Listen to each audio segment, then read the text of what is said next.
Annapurna studios దగ్గర ఉద్రిక్త వాతావరణం నెలకొన్నట్లుగా కనిపిస్తోంది. ఇక్కడ కొంత పబ్లిక్ ప్రాపర్టీ డ్యామేజ్ అయిన పరిస్థితులు కూడా ఉన్నాయి. గేట్ ఇరిగింది అని చెప్పి కూడా అంటున్నారు. ఇక్కడ పోలీసులు ఎంత కట్టడి చేస్తున్నప్పటికీ పల్లవి ప్రశాంత్ ఫ్యాన్స్ వాళ్ళంతా కూడాను ఇక్కడికి ఎక్కువగా చేరుకోవటం జరుగుతుంది. చుట్టుపక్కల అంటే పల్లవి ప్రశాంత్ ఊరు వాళ్ళే కాదు, చుట్టుపక్కల ఊర్లో వాళ్ళు కూడాను ఇక్కడికి చేరుకొని ఇక్కడ బయటకి ఎప్పుడొస్తారా అని వెయిట్ చేస్తున్న పరిస్థితులు అయితే ఉన్నాయి. మాక్సిమం పల్లవి ప్రశాంతే విన్ అవుతాడు, పల్లవి ప్రశాంతే ఫస్ట్ వస్తాడు అని చెప్పి నా నేపథ్యంలో ఇక్కడ ఆ చుట్టుపక్కల నుంచి కూడాను మొత్తం అంతా క్రౌడ్ ఇక్కడికి చేరుకోవడం జరుగుతుంది.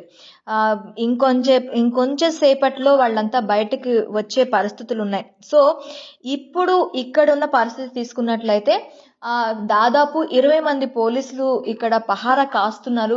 పహారా కాస్తుండి కంట్రోల్ చేస్తున్నప్పటికీ కూడాను ఎక్కడా కూడాను ఫ్యాన్స్ కంట్రోల్ అయ్యే ఛాన్సెస్ అయితే కనిపించట్లేదు. ఈ నేపథ్యంలోనే అక్కడ ఒక గేట్ కి డ్యామేజ్ అయినట్టుగా తెలుస్తోంది.